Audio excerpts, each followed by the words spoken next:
Alrighty. Welcome, listeners, to another episode of the Banquet Hall podcast, the podcast where we tell tomorrow's stories today. As always, my name is Kyler Nathan, the fourth Kyler. I'm your host, and I am joined by what looks like the most comfortable motherfucker in the world. He got the hoodie on, he got the scarf on, same shoes. Derric, how you doing today? Going pretty. Had a pretty productive day. Yeah, man, productive day. I knocked out some recording. So that's great. I'm gonna send that to my homeboy in a minute. That's gonna be a dope little feature. And yeah, got here on time. And so I got ready for this interview. I literally set aside like good time for this interview. It's been a productive and on-time day, so I feel pretty good. Definitely looking forward to our conversation. Derric's definitely one of those people that I was really excited to have on the podcast because, like me, I feel like you really be low key, laid back in the back, like minding your own business, doing your own thing, real quiet. And I just feel like there's enough people in this world like, man, what do Derric be thinking about? What Derric got to say? Because I'd be seeing it in your eyes, you be thinking it, and I'm like, let's get to the meat of what Derric got to say. Oh, good. I mean, shit. I feel like when it comes to just like, are we talking about like public spaces or just like in general type shit? Yeah, I just feel like when we at Black Expression, you be minding your business in your little DJ booth, you be having your dinner and your Tupperware. And I like, Yeah. Derric got thoughts. Like, if you give Derric a mic to talk for like an hour, like, I feel like you're going to get something good to say on the story. I feel like when it comes to like spaces like Black Expression and shit, I just be excited for I think one thing I really appreciate about Black Expression is it really like allows everybody to it really allows everybody comfortably to really be themselves regardless if they choose to come as one person. This like one person is coming Friday, and then the next Friday they are a totally different person type deal. So I'd just be excited to see who shows up then, and I like the forms you take. So like that's what like also be like interesting for me, and like the forms it takes regardless if it's like mentally or physically. For instance, like this is like an outfit thing, it's like an order for style, or just like mentality, how they choose to speak about themselves, how they choose to navigate around the room with certain people. And then it's like I'm excited to see how just like those different elements within a person interacts with a whole another being that just might be doing the same thing. So it's like so it's like that right there. I'm always excited and happy to see that, and I'm also excited to see how does that then like bleed into the performance if they choose to perform that night. So like I just be sitting and like puzzle piecing everything together and like guessing what's what. And that I mean, and then also for myself, I'm just like in my own little world, with my turntables, and seeing how I can make everything blend. I understand sound is a very important part of what we do. I mean, at the end of the day, our words are sound. Our words is just organized sound. So Our words are just organized sound. I like that because that is yeah, true. it's just organized sound. That's it. It's organized sound that you learn to understand over time. So, yeah, man, that's what be going on in my brain over there. I rock with it, and that's a good segue to our introductory icebreaker question. So lately, I've just been thinking about a random question off the top of my head, and hopefully the question makes sense, and hopefully you got an answer to the question. But if you don't, we rock with it. So the question I have for you, as we're talking about sound, as we're talking about DJing, if you had to, let's see, if you had to build a soundtrack to your life, what are a few songs that have to be on that soundtrack? Like, you don't have to limit it. You don't have to say like too many songs, but if there's a soundtrack to your life, what are at least 3 songs that have to be on that soundtrack? Outside of your own music, they got to be other artists. But I'd say one that I just recently played at a small little get together, with which was me, Jasmine Cole, Ebony. Me, Jasmine Cole, Ebony. I played a song that like kind of it really helped me in a time where I wasn't just like where I really just wasn't like feeling it, just overall existing vibe. And it's by Kendrick Lamar and Be That Chicago King. It's called His Pain. That's my shit. Yeah. Yeah, so that song right there, if you know that whole song, then you understand. It's like that's one. Um, that one, and then let's see what else. Two other ones. Let's, let's say, ooh, I'm ready to like running through the whole library of this song right now. Oh man. We don't have to limit it to 3 if you don't want to. You could just say whatever's coming to your mind, so you don't got to limit it. For sure, for sure. Let's see. Okay. Alone His Pain. I would say one song recently, one song very recently from I believe it's one of Nas's King's Disease. I think it's called. I'm trying to figure out if it's. I'm trying to remember if it's called Resilience or Resistance. Mm. I think it might be. I think it might be Resilience.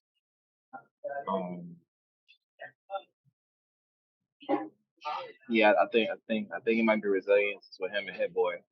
So that one. This some key points mentality wise is just like where I'm growing to be.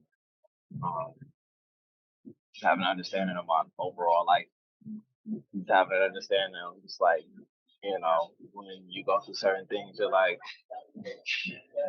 only I could have came out of that how I came out. So like that's another thing. And then I would say one more. I would say has to be for sure. Like next year, fucking doing like 3 different ones. Okay, I'm gonna just say. So one of them is Blueprint with him. With him being on.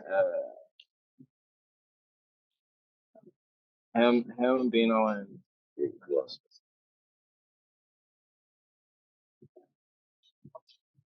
What's his name? Just listening to.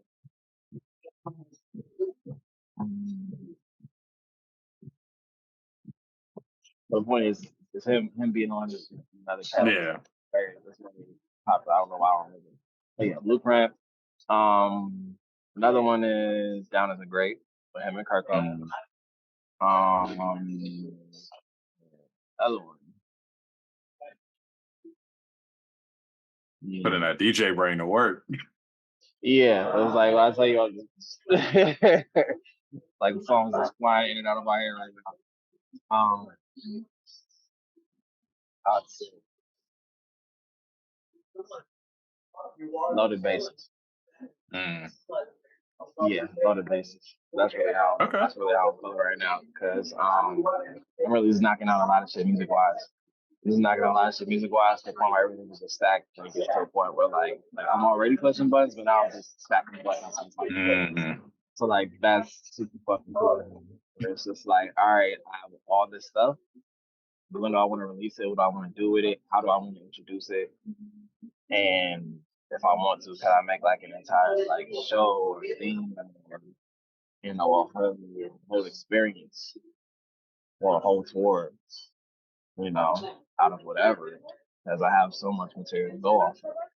So that's the coolest thing. That's the coolest thing I'm starting to like learn to embrace and stuff. Where it's just like, okay, every single time you make something, you don't have to release it because That's real. there's certain ways to choose because there's a certain way to you to deliver things to make them stick to make them stick better rather than just like being caught up in the whole the whole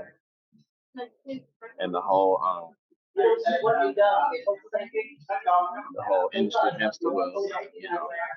Whatever you make, you gotta drop it instantly right away. They're gonna lose their attention. It's like, no, you don't lose their attention. You have something more drawing attention. Mm. You know, and you only like for you to think you got to be jumping in people's face every day with a new record. That's just not how I function. But that works for some people. You know, Yeah. some people get there. That's great. But how long you gonna keep doing that? For how long can you do that? You know. Them the real questions.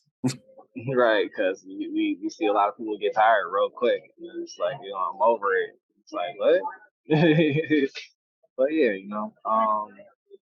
definitely here for the quality, not quantity type deal. I respect that for sure. Mhm. Derric out here at a coffee shop letting the gems just fly. Like people just in the coffee shop getting a pumpkin spice lattes and leaving with knowledge as well. That's crazy. It's uh, like a bunch of like a bunch of young kids around me. They ain't paid attention. but I think as you're answering, I was trying to think of a few songs that I would include on mine. I think His Pain got to be on mine too. Like I just love that song. Like I talked about it on Yeah, an earlier podcast episode too, but I just feel like the first time you hear that song, truly, like there's just so much emotion in that song, and yeah, the just like first I don't know verse, why he keep blessing me. Like, man, I love that song I so much. cried. That yeah, I cried. yeah, I straight cried. that's 100% real. Like that's such a beautiful, perfect song. So His Pain would be on there. I would also put One Man Can Change the World by Big Sean featuring Kanye on mine. And then the third one I'm gonna say for the purposes of this will be Royal Flush by Outkast and Raekwon. Because I really rock with 3000's verse on that. Yeah, yeah. Oh damn, that kind of reminded me of one that I have. God damn it. Rick Ross and Andre 3016. A 16? Stop it. Stop Oh it. my God, Andre. Stop it. Well, I'll tell you, he just like let his brain just fall all over the. Oh my God. Oh God. Yeah. And then he threw a guitar solo at the end of it, as if the verse wasn't enough. If y'all ain't heard 16 by Rick Ross and Three Stacks, the bars that is dropped in that motherfucker, Please. Oh my God. man, like I damn near gotta look up the lyrics word for word because I gotta give Andre Three Stacks his credit. But where is this bar at? Just give me 1 second, listeners. I gotta get him word for word because it's just way too many bars in this. So here we go. Hence why actually, let me even go back because you got to give this man some space. That noose on Yeah. us won't loosen up, but loose enough to juice us up. Made us think we do so much and do it big like they don't let us win. I can't pretend, but I do admit it feel good when the hood pseudo celebrate. Hence why every time we dine, we eat until our belly aches, then go grab the finest wine and drink it like we know which grape and region it came from, as if we can name them. Hint, hint, and ain't them Welch's. Hell just fell 3,001 degrees. He lost it. I was like, yo. If you just ever just wanted to hear a brain wander about the deepest thoughts, but like make them sound so simple, that's what was really killing. He was just like, well, this is how it's going. This is what I think about. It's just like you are literally stretching everybody's brain. I feel like it reminded me of the times I used to sit with like my granddad, and like your elders, they say the simplest shit, but it means so much. It'd be That's deep Andre, as hell. right? Because you'll sit and think about it for like hours. Like, it's like, yeah, it'd be the craziest thing. Like, I love it so much. It would be like, Man. yeah, it's so much. It's so goddamn much. Shout out to Andre No, Three Stacks. Listeners, Let us know on the Spotify question what songs are on y'all soundtrack to y'all life. But we're gonna go ahead and get into the questions of the episode. First things first, Derric. The question I always start these interviews off from: where are you from, and how did that shape who you have become as a person, or are in the process of becoming? So, where are you from? All right, so born and raised in Southeast San Diego. The Cali boy, just the the bottom corner and whatnot, close to the border over there. And yeah, man. Let's say you say how it basically like shapes Yeah, me, how and does being from Southeast San Diego shaped who you are as a person and who you want to be as a person? I mean I feel like for me it just kind of I feel like it was a combination of like just life events that took place, and then also how I chose to receive them. So it's like me just due to that combination, I'll say it has definitely shaped me as a person who is very analytical and understanding about um I guess not I guess I'll say just very analytical and understanding about um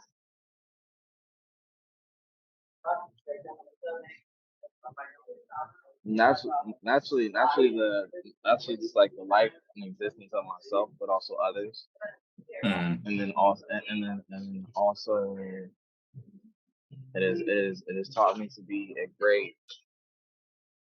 great translator, a great translator, and a great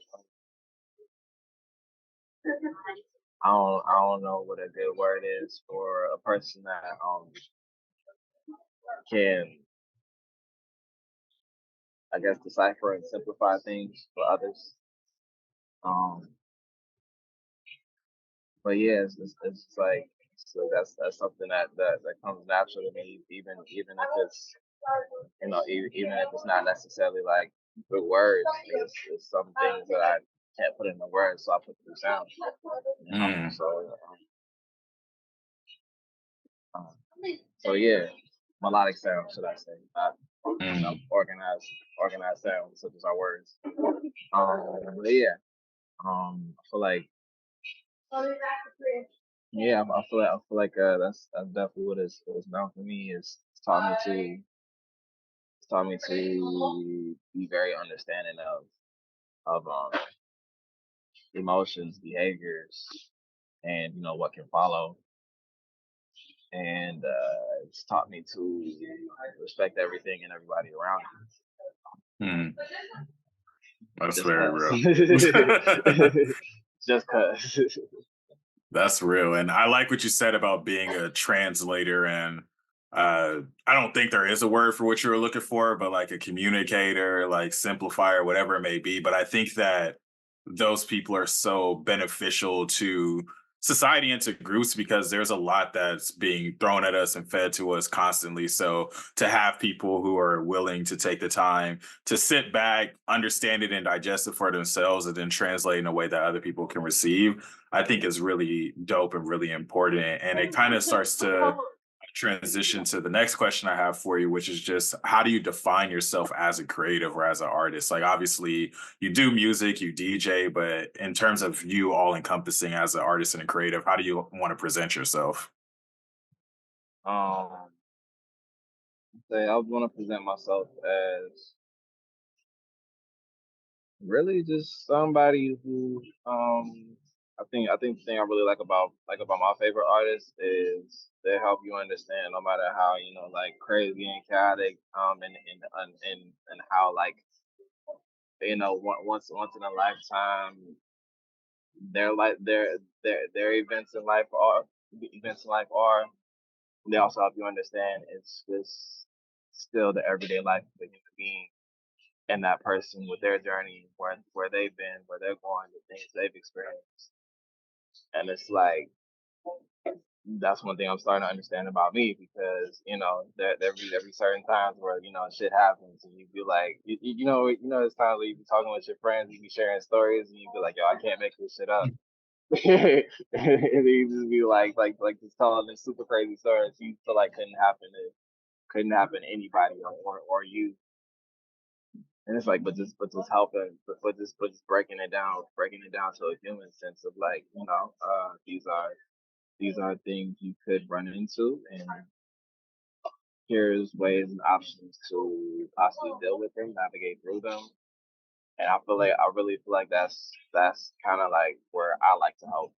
Mm, That's where I would like to provide great help when it comes to just like a worldly view of it, where it's like, we all have these common problems, issues, and sometimes they're either in a different form or on a different level.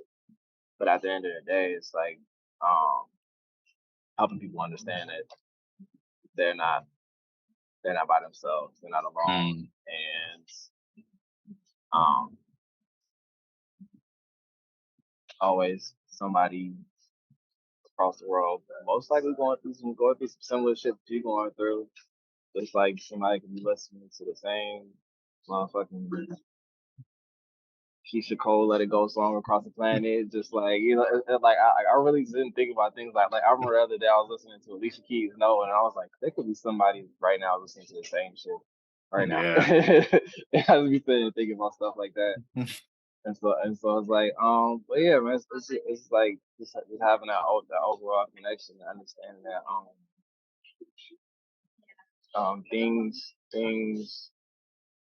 things don't have to be on 10 all the time. They Mm, don't have to be.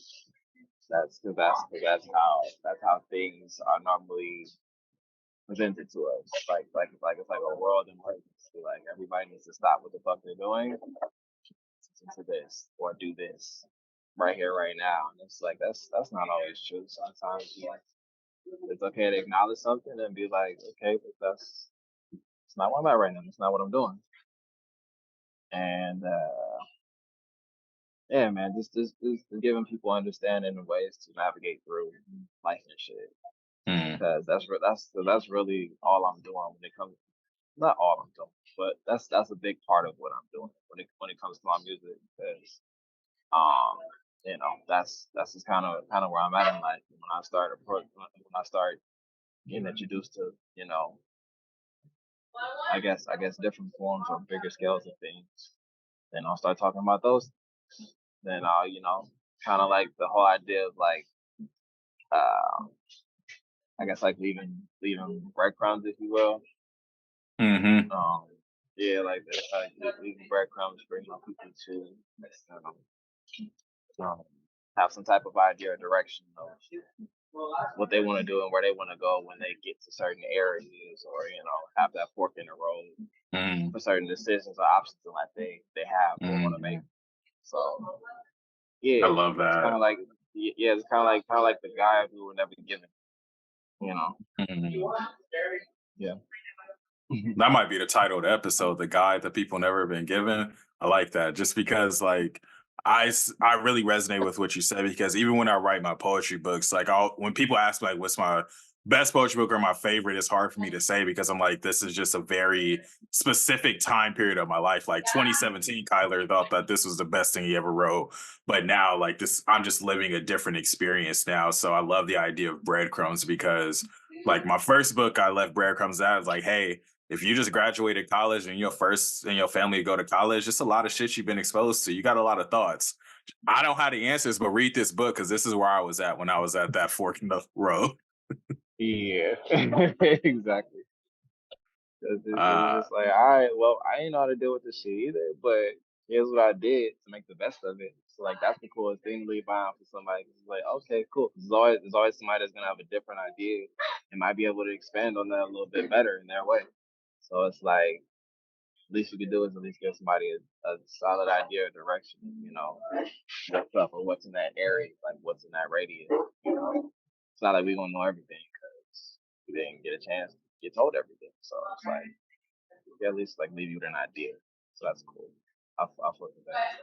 Yeah. Absolutely. Do you remember the first time you picked up the pen and started writing? Like, what's your origin story as an artist? Origin story as an artist. I'd say I think the first thing I did was actually I first started writing. First started writing was like first started writing at 13. First started writing at 13, and that's when I'll go with my older stepbrother and to his sessions and stuff, and then I either be at like somebody's apartment type shit or like with somebody who has a backyard that turn into a whole studio and shit in a little garage or a shed. Yep. And then yeah, it was the most hilarious shit back there. That's when everybody was on Fruit Loops. Uh, and then I think that was one time he had left his computer of this computer over our house the time I was living with my step pop. And then I knew I wasn't supposed to be on this shit. So I got on it anyway, and I just started making beats. And then I think he came back from work or something like that. And then he just saw me on this shit. And so he opened the door. He just looked at me. He was like, "Bro, like, like you know you're supposed to be on my shit." And then and then I got up and then I walked off. And then when I came back, he was like, "Good shit though." It's like I saw your idea. Good shit though. So like it's like after that I was just like, okay, well I'm somewhat good at this shit. So and Mm, I play also the thing for me.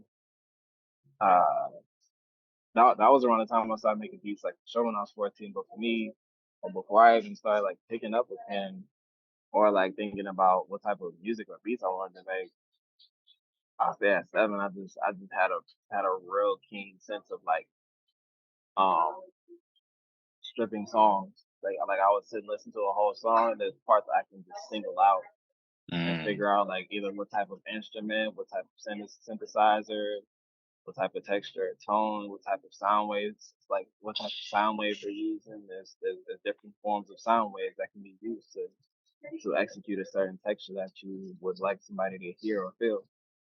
mm. And it's like with that, like I would just always do it all the time. I would sit within like certain songs I would listen to.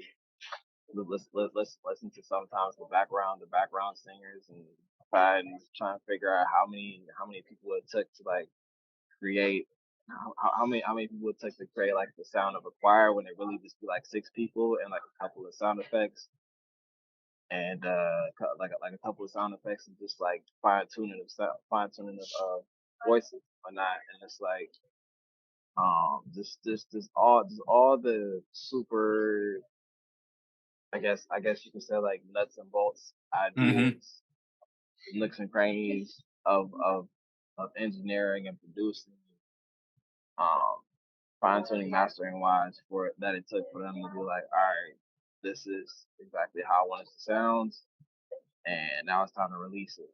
And so it's like once I understood how analytical I was and became a sound, then I was like, okay, well, how do you make this? And when my brother's computer came along, I didn't hesitate. I jumped on this shit and started making shit.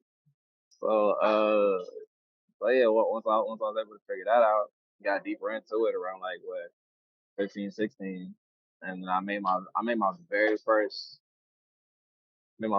project in the middle of in the middle of in the middle of high school. I was like maybe like sophomore year. I had a whole entire project that I never released, and it was like 10, 11 songs.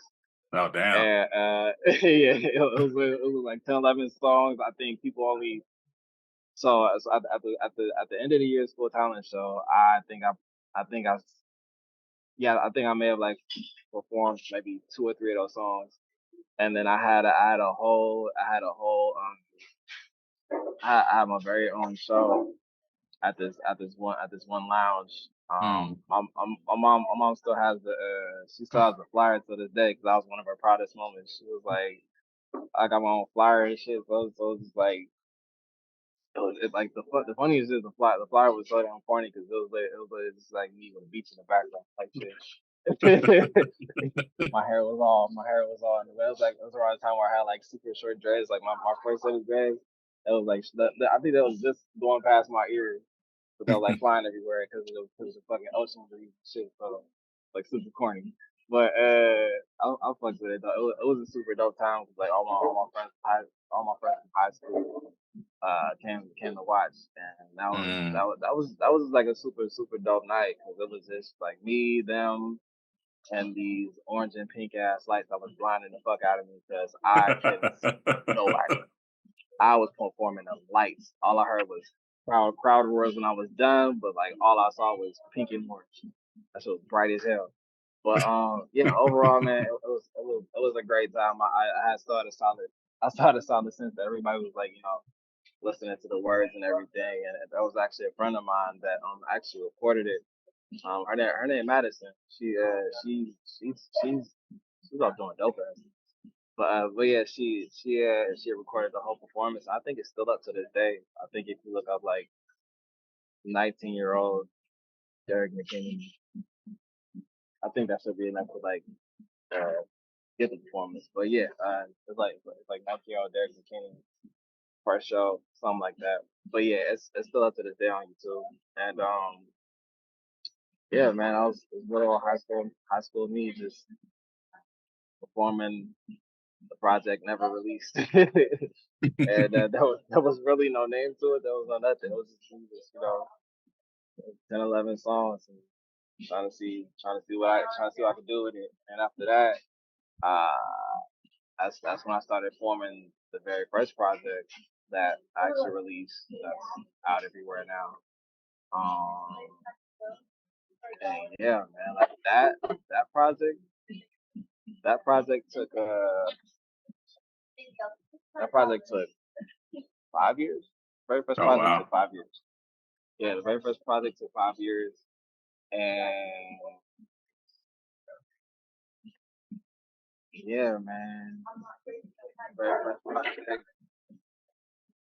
It was really just me writing whenever I really felt it, because then um, I didn't necessarily know like or understand the process, but it was mainly like um whenever I did really feel it, I could knock out a song in like less than 2 days. Mm. When Like you in the like zone. but like literally it was just like it was like a burst of energy from start to finish where it was just like, all right, cool. Like but then again, like the process will always vary. So of course it either be like the lyrics first or the beat first or like the middle or like the middle of the whole song. And I have to like Mm. add everything else to the end or the To the beginning. periphery, yeah. Yeah, yeah. Or sometimes I would just have like the damn ending. Like I know I want it to end, but to And get you just there, gotta get there, yeah. right. So it's like shit like that. I was just like, it was, but that's the thing, it just didn't matter. I just knew like I could finish it, and I was just like, Mm. I would stay up all night. I didn't give a damn about school. And I just stayed my ass up, especially when I started going to college and whatnot. I was like, I was, man, I was really just stayed up until that shit was finished. And then once I finally got recording equipment, that's when the real That's that's when when you the took real off. work started. Yeah, that's when the real work is started. Cause I had everything written out. Kobe would tell you all that we have everything in like these old In ass the like notebook. papers. Yeah, Yeah. yeah. So like these old ass papers look like old ass scriptures at this point because they're all like wrinkled and all the words are like faded and looks like some shit you'll find in a cave now. But yeah, so like those papers I just have them like pretty much like vacuum sealed in a bag now and shit for like later on times. Yeah, I mean, when we got the, museum of Derek McKinney, we gonna need those to put on display. Definitely, I feel like I should laminate some shit or something. But I most definitely. yeah, but yeah, it's like that. But yeah, man, I'll say yeah, like to come back around to like when it started with my brother's computer and going to his sessions and writing and shit. And then after that, once my mom got me my own equipment, I just never stopped. Like it didn't matter if I took a took a 1 to 3 month break. I'd always come Mm, back to it, and it's almost as if I never took a break. It was almost as if I got better because I took a break. So I mm. just never stopped. Yeah. Never stop, never settle. But no, I appreciate you sharing all that for your origin story, just because I think that's really the reason why I enjoy doing these podcasts, because it's like you go to an open mic and you really only got like 20 seconds, like, yo, I'm same shoes, let's get into it. Then you perform, then you walk off, and that's all people get. But to be able to sit here and listen to you talk in depth about like what that process is like, I feel like it just showcases so much of how you see your craft, how you perfect your craft. And that's what makes me really appreciate artists even more. It makes me really want to dive into the material, because it's like, nah, like this man's was in the backyard with his Brody, like on the computer, getting it done from the dirt. And then you got your Yeah. own stuff and you're able to put stuff together. So nah, I really appreciate that story. Another question I had for you is, within this origin story, and obviously throughout your growth as an artist, how did you decide on the name Same Shoes? Mm. But the name, same shoes. Really, I remember one day it was just me going down the social media rabbit hole naturally. Um, and then I came across this Mr. T interview, and before he was the I Pity the Fool nigga. He was with the 18. Yep. Straight up. So like before, so say around that time, there was a lady interviewing him, and she just asked the questions like, okay, I see you have damn near hundreds of thousands of hundreds of thousands of dollars worth of jewelry on. Why do you keep these shoes? And he just had like these busted, like super busted shoes that was like only held together by tape type shit. And he plans for like these keep me grounded, these keep me rooted, these remind me where I come from, and they're always they're always helping me understand and not to never get carried away with too carried away with what I'm actually doing. And just because all these things around me exist and is now available as options to me, it's time to make these. It's now time to find a way to make these things available for the people that he knows that ain't where he at, you know. And I feel like that was the coolest thing where I was like, I ain't necessarily want to keep like the super duper busted ass like sports shoes. And nice because they feel like that, but mentality wise, Yeah. I definitely want to keep that farm mentality. So it's like, regardless of, it's just my name or it's like, that's how I get introduced. That's how I get introduced on tours. And you're always hearing that. It's always the most, it's always the most casual reminder of like, no matter what, keep in mind, what you're doing, where you're trying to go. Also forget, what made you think you've been through. Um, what what helped shape you, what helped shape you, so it's like just keeping an understanding of never yeah just never forgetting the things that Got you where you at. yeah Yeah, yeah that's this is real. like yeah so like I always like that's one of the interviews I definitely like save and look at from time to time for sure. I'm like it was like it's just very simple and subtle. And it's like yeah, that man really walked around with shoes he had to hold together by tape. And I was like, that's that. I feel like that was another level of it for me, like commitment wise, just watching him. And it's like, yeah, my whole neck is covered in goddamn jewelry, but like these shoes, just because everybody else got nice ass Same. shoes, don't matter how pretty. These shoes, the motherfucking same. So like, I fuck with that. Yeah, I fuck with that too. Oh, that's dope. Obviously, a lot of our listeners are going to recognize you from behind the turntables at Black Expression. What they may not know is you've been down with Black Expression since the heyday. OG Black Expression, Caribbean Pleasures Black Caribbean. Expression, La Bodega, the church, World Beat, everywhere you've been with Black Expression.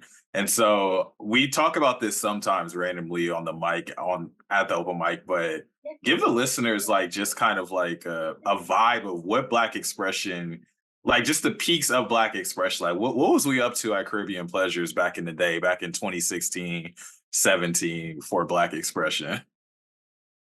I mean, I feel like I feel like the best way I can think of it right now it was almost just like uh I mean I high key wish there was like there was like a cinematic form of way to like express that that that I'm trying to figure out what to call it.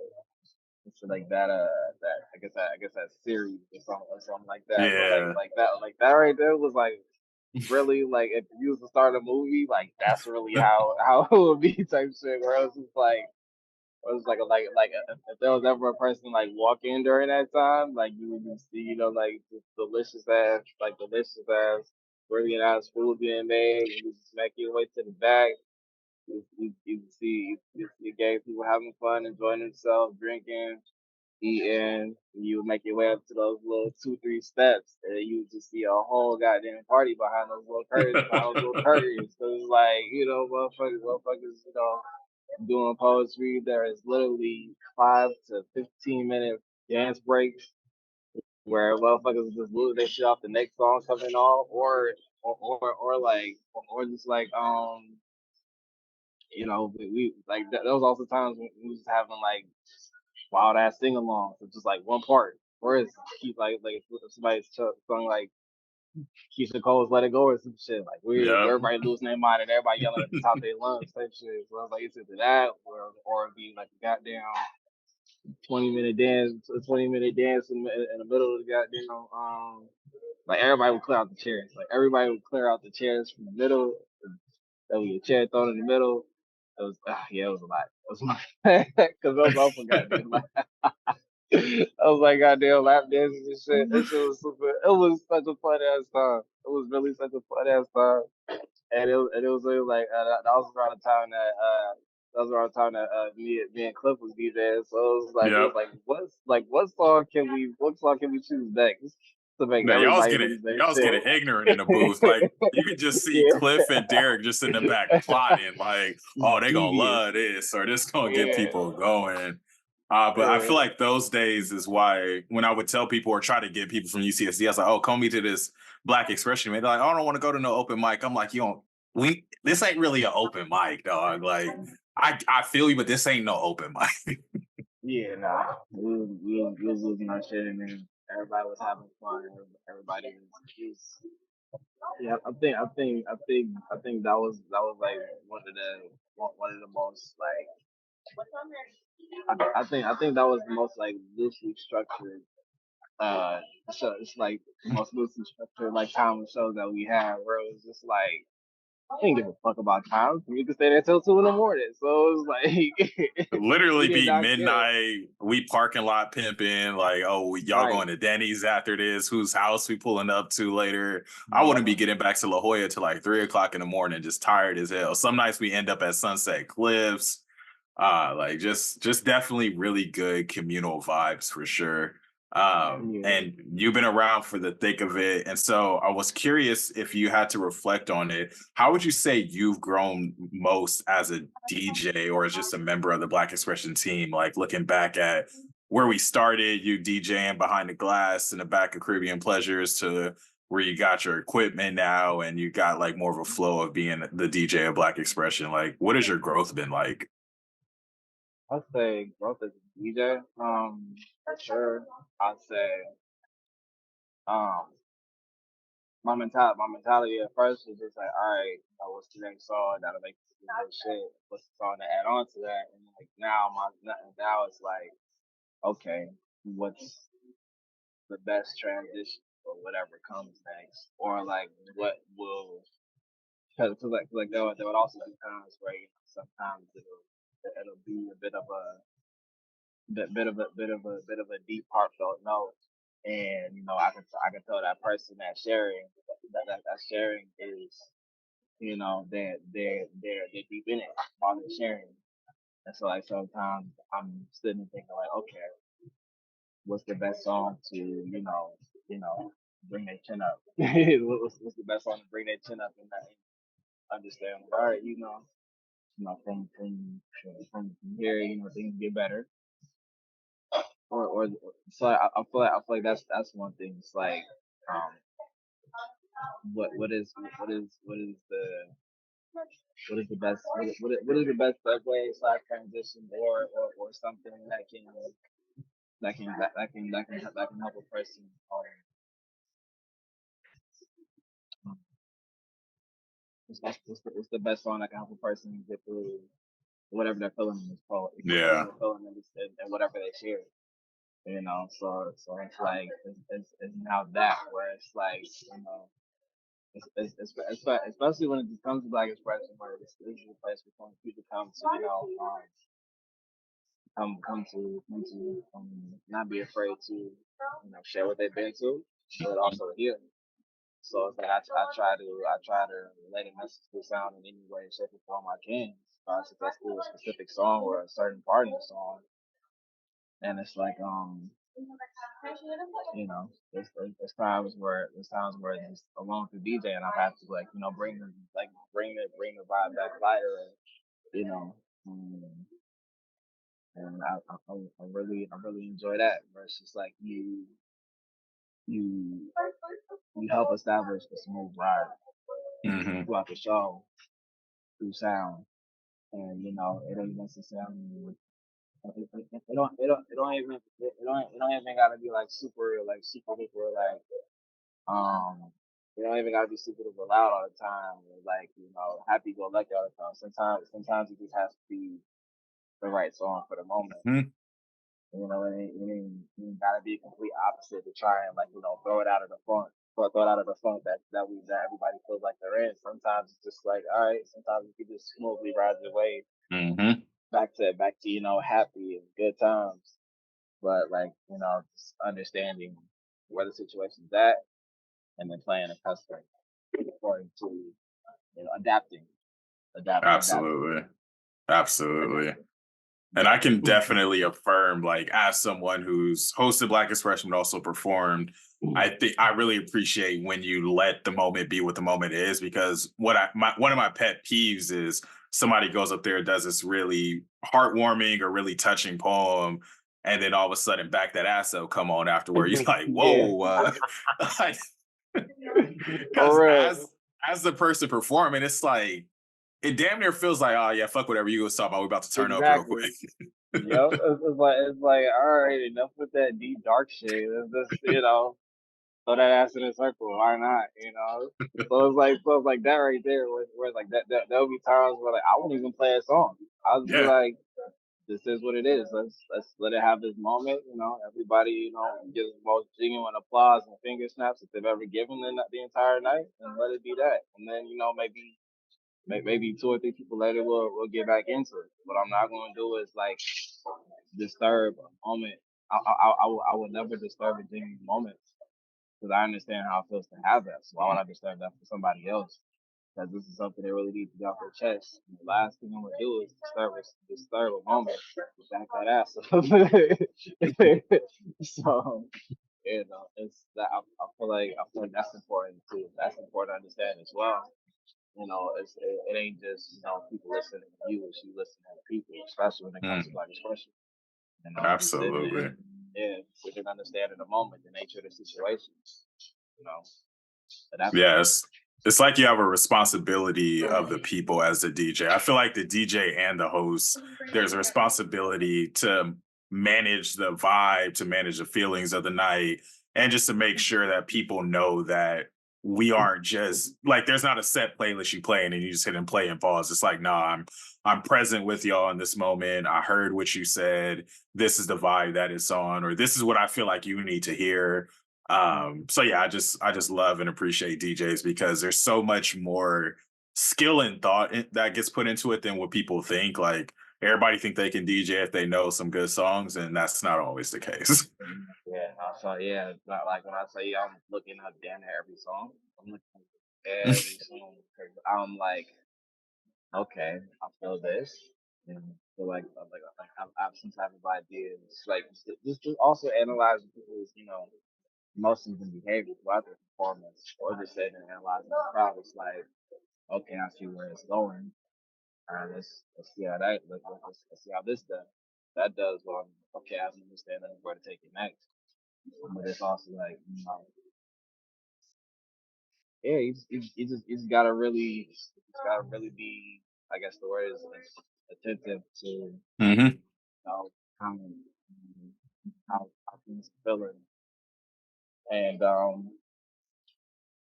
if you have the mental library to the mental library to I guess to know what songs area wise will channel what's going on, and then you'll be more than all right, honestly. Just have an idea of what's going on and what area to play in. That's what I like. I Absolutely. like, yeah. That's what I like doing. And so I want to transition a little bit out of DJ corner to go back to your music career. Mhm. Recently, you released your latest project, Source.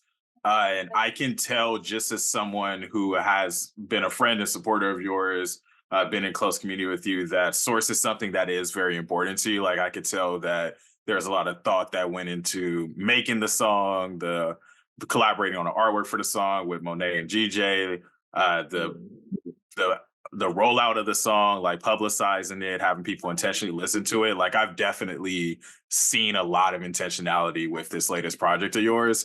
And I think it's all Mhm. fitting because I'd be like, obviously, sometimes I'll be throwing extras on it when I'd be like, hey, I heard you got this new song out called Source, or like putting a Source out there. But I genuinely like really rock with Source. And like, literally, when I listened to it, you asked for feedback and I told you it was going on playlist. Like, Source is in the rotation clearly. So my first question about Source is, what was the inspiration behind Source? Like, what made you want to write that song, or what was your thought process or mentality like as you were coming up with Source? I mean, I feel like with Source, it was really just like I feel like viewing it when it came to Source, it's just understanding that um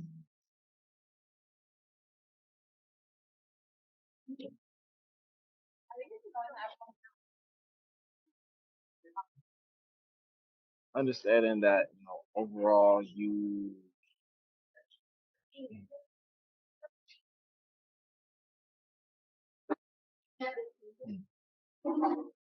yeah, I guess I would say that. Not, I even guess, but like I would say it's more so understanding your understanding not only your power but just like the depths of it, and then also understanding like you have what it takes, or you are capable, more than capable of handling whatever comes your way, or providing whatever you need, and you don't have to rely on nothing or anybody to make it happen. It's just a matter of understanding understanding what you need to do or where you need to go, and relying 98.9% of the time on yourself, because reality is the shit ain't really gonna get done, especially if you're a very like uh if you're a very detailed based person.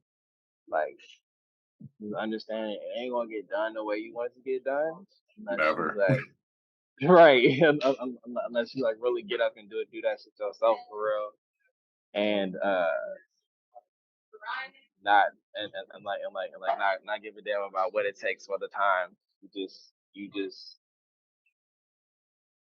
yeah, man, you just get that that's the only way, and can't you can't there's no other way around it, but you just getting up, putting the work in, you know walking through every detail, every little small, and every little thing makes it small, and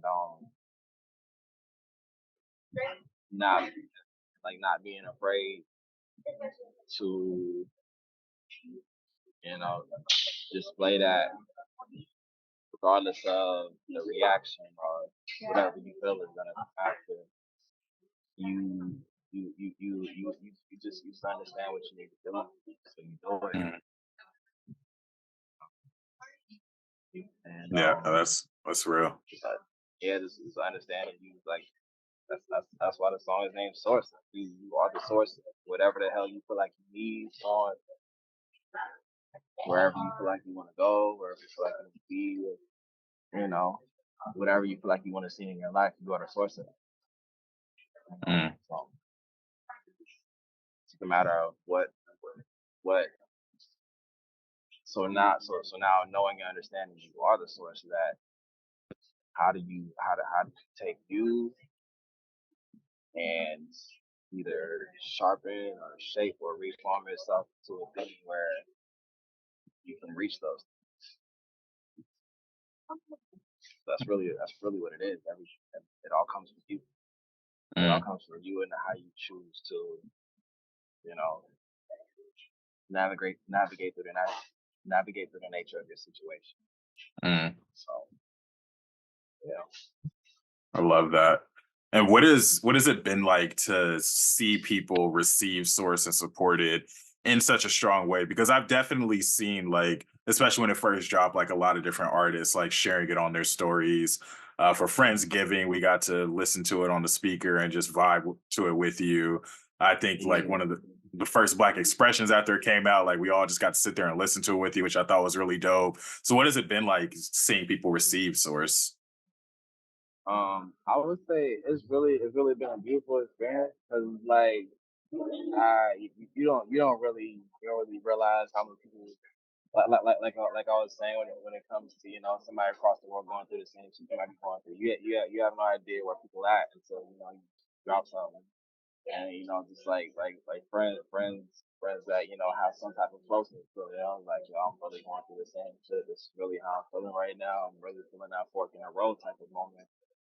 And then that, and it's also like so I didn't realize this was really helping people make like important life decisions for themselves and shit. Some people was like, hey, I didn't understand what I wanted to do in life, so I decided to listen to this song. And now they're like, all right, it's really helped me through some shit. I'm like, What a that's dope. compliment. Yeah, right. Like I'm like for me to help you through life, just for you to listen to me. Like that's dope as hell to me.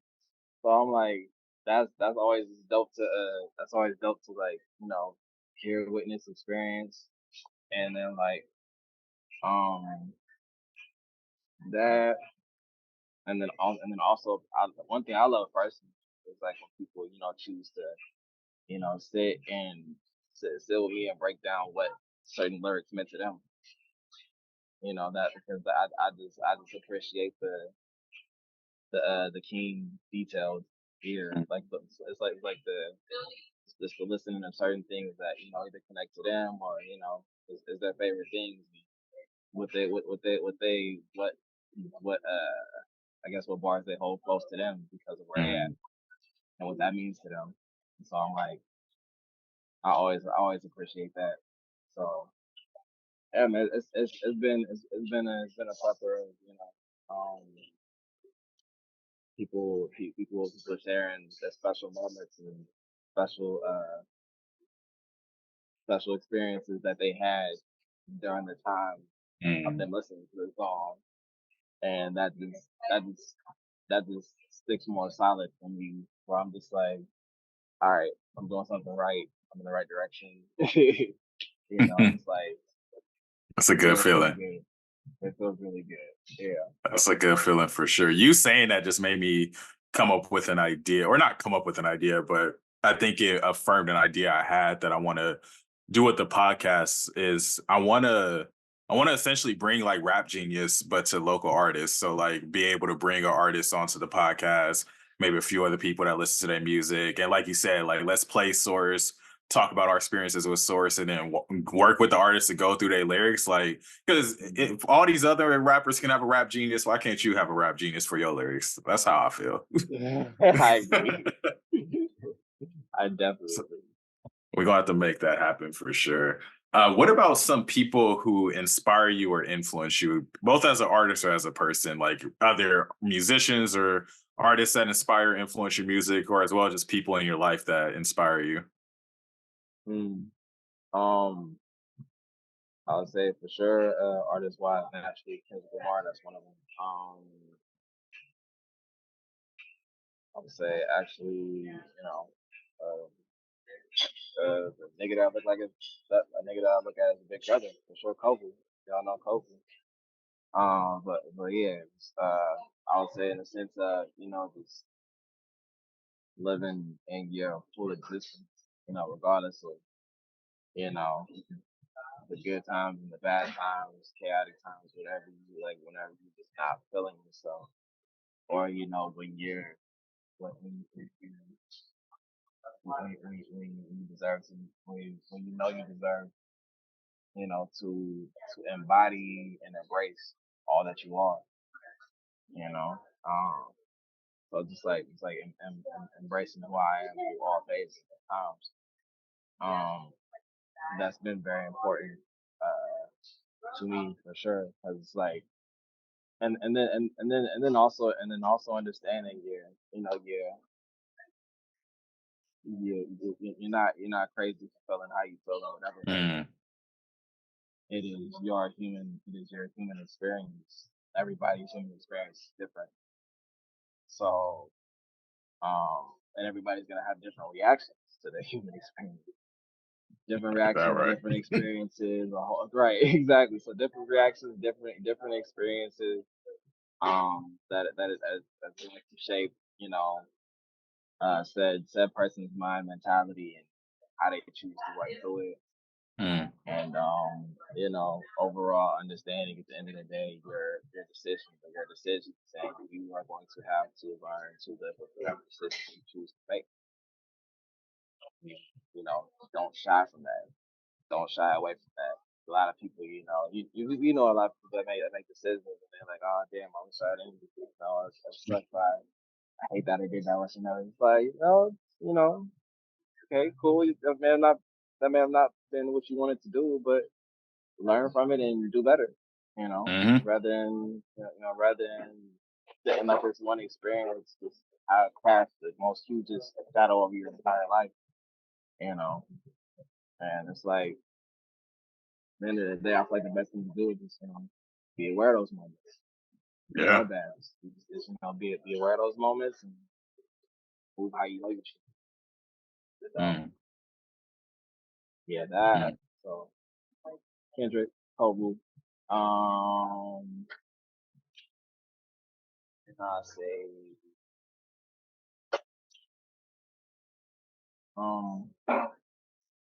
my mama. Yeah, Gotta throw my her in there.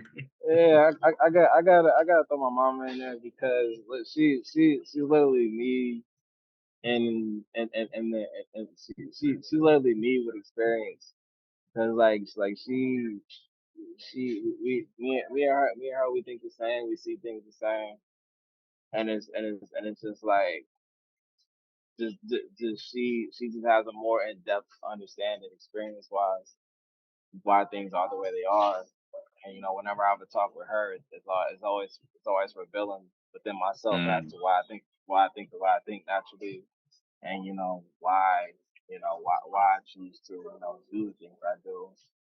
And then like that she's also another part that helps me understand that I'm not um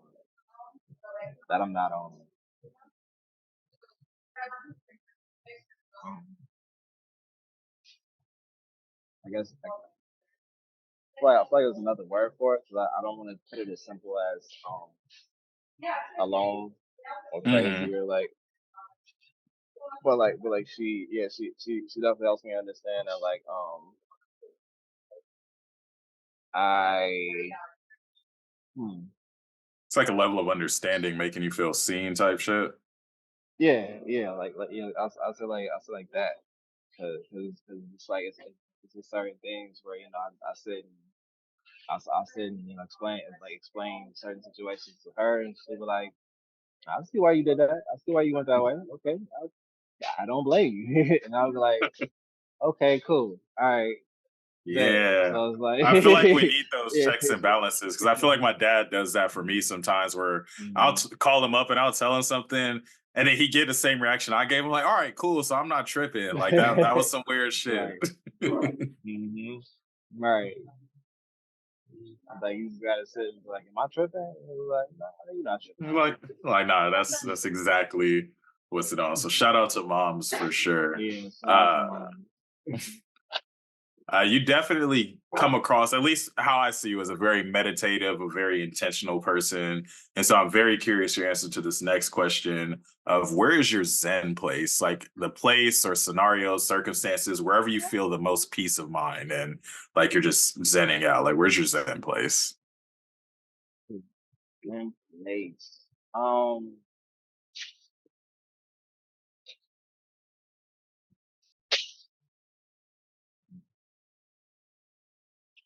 And it can be just like circumstantial too. Like when I think of mhm. this question, mine is like I find Zen anywhere where there's water. So whether I'm at the beach or by a lake, like so circumstances that put you in a peace of mind, a specific place, whatever it might be. I'll say for me, um, could be a, it's like multiple places. So for me, I'd say honestly, wherever there is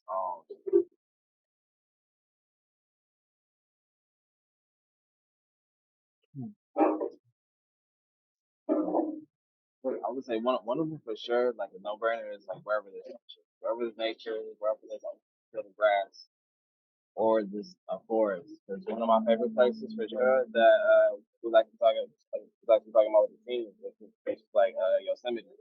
Yosemite is a place that I plan to go back to, run the goddamn forest barefoot because that's the closest I will ever do to Tarzan. The actual We're gonna be Tarzan. seeing you swinging on vines on a TikTok or something throughout Yosemite. I'm I'll say either that or just like running across a tree that fell across like Mm, a good 100 foot gap between water and hmm. air, But yeah, That's one a of those vision. You're two. screaming and shit while you run. I'll probably say laughing more than screaming. Um, so yeah, anywhere there's nature or just grass, water, so there, or just a place where it's I'd honestly say like nighttime when it's like real quiet. Mhm. Nighttime when it's real quiet and all I can hear is like either wind or my own thoughts. Um, yeah, and that or whenever I just create like my dream setup of music, like all my equipment down to just, like the aesthetic lights, things I want in the room, shit like that. So it's like, yeah, it's a number of places: music, nature, and quiet. Mm. All right, we're getting to the tail end of the podcast. Just a few more questions. Then we're going to go ahead and get you up out of here. First and foremost, just because I'm curious about this, and I know there's people who have been to Black Expression, and you'll be DJing, and then they know she got nunchucks around your neck. What's the deal with the nunchucks, Derek? To deal with the nunchucks, man, is really just like a hobby I genuinely just picked up out of thin air because I was walking a spring valley swap meet, and naturally, as you've been through a couple swap meets, they have weapons that they probably shouldn't have.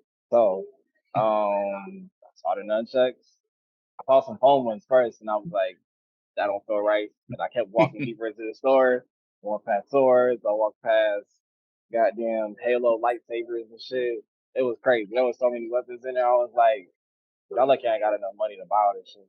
So, so as I'm walking through, I finally get to the wooden nunchucks. I was like, how much for those? He said 20. I was like 20. He was like He's like, 20. I bet. said right. I was like bet. Slapped it in his head and I walked off. So yeah. Every since then, the funniest part is I didn't even like look up videos at first. Like I really just wanted to see what I could do by myself, what I was capable of by myself. And then like I ain't start looking up. I'll say like it. I've had these nunchucks for at least like a year now, and I ain't started looking up videos until like 4 or 5 months ago. Oh wow. And yeah, and like I was literally like doing the same shit they're trying to like train people to do in like the simple tutorial stage. And like now I just look up all the advanced shit and all the like singular hand twirls, the switches and all that. Like it's real dope to like naturally acquire that as a skill randomly. So yeah, man, I just be practicing with those wherever I'm at, wherever I can't get in trouble because I also know they are illegal as fuck. So And you black. yeah, and I'm black. Terrible combination. Terrible combination. They are waiting to arrest Bruce Lee. So, yeah, man. Nunchucks is mainly just practice that. Um, it's almost like a meditative thing for me as well. That's what I figured. That's what was gonna be my next Yeah. question. Like, do you feel like a zen or like a do you feel like one with your body more when you're like practicing with the nunchucks? Like, what is that experience like? But I'll say experience. It makes you very aware of everything around you and what you're doing. Because reality is, if I'm not aware of what I'm doing, I'm whacking the shit out of myself. So it's like, so it's like I have to be aware at all times. I have to be aware at all times. I have to be aware of, the speed, the angle, everything, where these nunchucks are going. And then also like it makes me aware of, everything around me because there could also be a person walking around me that I'm unaware of. That thing gets hit with whatever I'm swinging. So it just, it kind of, it's almost as if, it's like it's almost as if it like channels like a natural a natural Jarvis, where it's like I get to analyze Mm, everything around me and like I guess like a kind of like I mm. guess dolphins or bats with echolocation, where it's like you just send out a signal, you're aware of everything around you, you're like okay cool, like this is what's Yeah. going on, this is what I have to be aware of, and this is what I'm doing right now. So I like like the Jarvis analogy. The non-nerds yeah. ain't gonna get the Jarvis analogy, but I think that's perfect. Yeah, I think a key point in my head, was when he had took his pops when he took his whole pops what was like the little town structure he had, and he Hmm. threw it in the Audi and he drove back to the house and he had Jarvis scan the whole thing, and then Yeah. he looked at all the elements within it. So like it's like yeah, and he came out with a whole new fucking element and shit. So yeah, Yeah. like that right there. That's really how I feel every time I come out without a new move I'm making up on the spot with the nunchucks. So Mm. it's just like, oh, that's a new element. All right, cool. New move. Oh, Yeah. that's dope as hell. And I will say I Mhm. feel safer at Black Expression when you got nunchucks around your head. I'm like, if something pop off, I know either Derric got us or whoever's trying to get us just gonna be scared because they like, why this dude got nunchucks?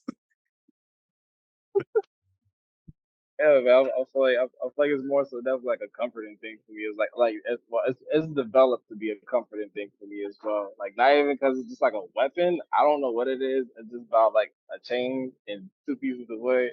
It's become a comforting thing now. Like I get why Bruce Lee had these. I do. I do. uh, that's real. Where do we want to go next? Where can people find you and how can people support you? So if they listen to this episode, they rocking with your vibe and they want to check out your music, they want to follow you on social media, where can they check you out at? Well, when it comes to social media and actually IG, which is same shoes, SME.SHZ, uh, lowercase. Yeah, yes, SME.SHZ lowercase, and then also that goes for anything when it comes to music related as well. Because yeah, same name, but actually with no dot.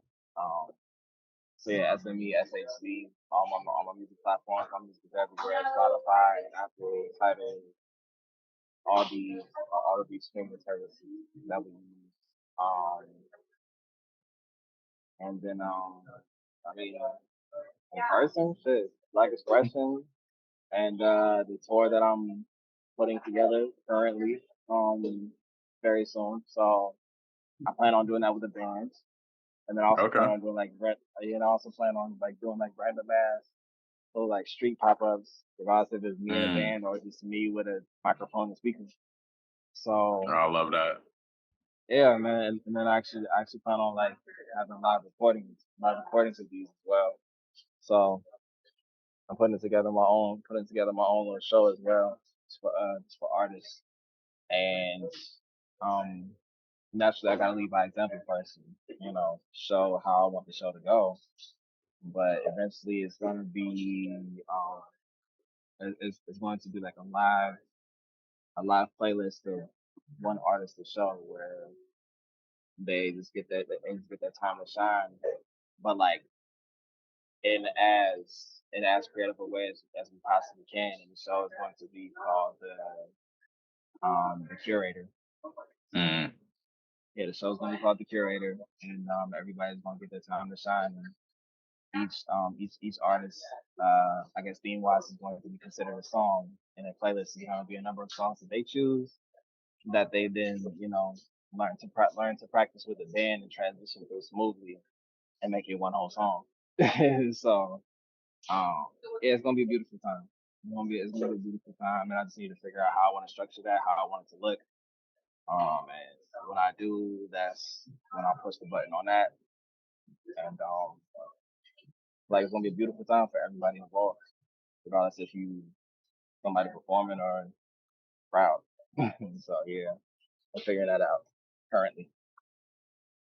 I'll rock with that. Well, we definitely going to manifest the success of that, and just looking forward to just seeing you to continue to grow as an artist. The final question of the podcast, you've been so gracious with your time. So definitely want to thank you in advance for your time. But the last question of the podcast is just takeaways from the episode.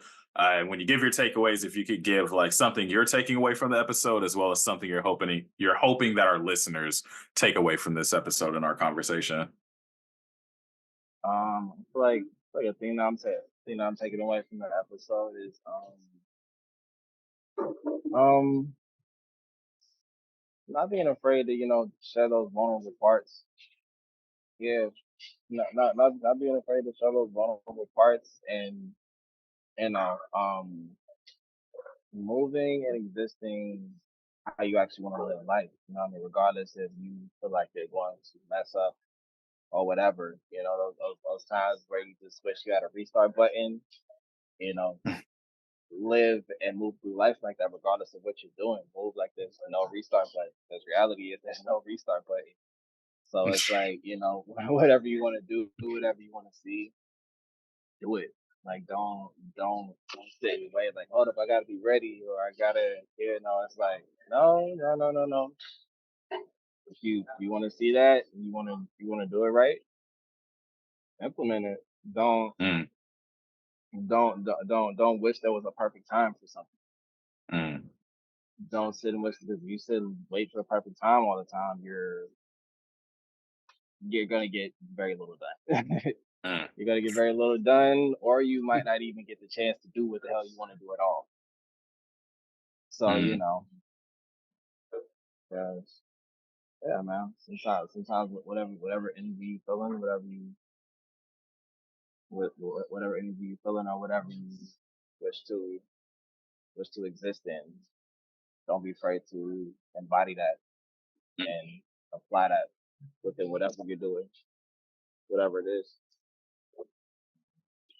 I appreciate things like this because just like when I'm swinging my nunchucks, it makes me aware of what's going on, what I'm doing, and what I want to do, what I want to do next. So like I really I'm very happy I finally, got a chance to do this. Yeah, well, I'm definitely happy that I was able to have you on the podcast as well. I would say my takeaway from this episode is that just to keep leaving breadcrumbs in our journeys and tell the story along the way. I think Hmm. that especially as like adults, young adults, there's so much that people can learn from what we do just as much as what we say. So it's important that whatever we're doing and what we're saying is all in alignment, like whether it's music, poetry, how we carry ourselves, just really putting all of ourselves into everything that we're doing because people need to hear these stories and people need to know that there's going to be times in your life where you don't have it all figured out, or you might feel like you're the only motherfucker who seeing the world the way you do. Chances are you probably are. And you need to just keep living in whatever your you is and leave the breadcrumbs along the way in case somebody else trying to get to where you're going. Yeah, facts. Like, yeah, like that. And then also, at the same time, still figuring out what works best for you, you know, Yep. because everybody has their own, I guess you could say like personal life settings. What works best for what works best for them, what environments they're more comfortable in, the things they feel like they function better with. Mm. So just having that understanding of yourself as well, and yeah, 'cause we all understand we all understand how much of a difference it makes when we're comfortable, when we're not comfortable, but also understanding, but also understanding to embrace those uncomfortable times as well. Mm. When you have to. But yeah, Hey, absolutely, man. Well, listeners, I always promise that we give y'all 5-star content. Make sure y'all leave a 5-star rating. Make sure y'all tap in with Same Shoes on socials, but as well as make sure you go and stream Source and his other music out there. He got more than just Source, so don't just stop at Source. Go to the source of the Spotify library and also stream what else is there and available under Same Shoes. But tap in with Brody as he continues to grow and develop as an artist. Y'all can catch him on the ones and twos, and we have Black Expression. And yeah, just tap in. Make sure y'all follow the podcast at Banquet Hall Pod. If y'all came to this just to hear Derric's story, make sure y'all stick around and tune into at least one more episode of some really dope people that's been on the Banquet Hall Pod. Lucky and blessed to have Derric be a part of this legacy as well. And yeah, thank y'all for listening. We'll catch y'all next time. Same shoes. Thank you for your time. I know between moving and now you're at a coffee shop right now, like I know things has been hectic. So just thankful that we were able to make the time. And yeah, you're a valuable member of the Black Expression team and a dope ass artist. So I'm happy I get to share your story with people that's in my circle. yeah, I appreciate you giving me an opportunity. I've definitely been looking at multiple episodes of your show, and I'm like, that'd be some dope shit to do. Man. I was like whenever I thought about me being on the show, I was like, I almost get excited as when I watch Tiny Desk. So I'll be like, yeah, I would like to do this. Why wouldn't I like to do this? So like that, and then also, yeah, man, I'm just happy to, I'm just happy to have the experience, and then also like understand um how much more I actually enjoy, how Mm, much more I actually enjoy like these things. Cause like you don't realize something until you're in it. So just like it's that, and I really I really like the things, even if I can't put them into words. I really like the things that it reveals to me. Yeah, man. Thank you for giving me the opportunity to be here. And absolutely. yeah, man. If I had a demon time, I forgot I was in the goddamn coffee shop. So Hey, that means I yeah, did my okay. job as the host for sure. And we talked about it before we started recording, but that's really the goal of the podcast because I can go and listen to 35 hours of Kendrick Lamar interviews right now if I wanted to, just to learn more about who he is as an artist. And my goal as a person, what I want to leave behind on this earth is like I got the Same Shoes interview first before he had the Grammys. That would do it. I can't wait to see this like 5 years later. and everybody's going back to it. It was Uh, good. all right, y'all. Y'all have a great one. Thanks for tuning in. Yeah.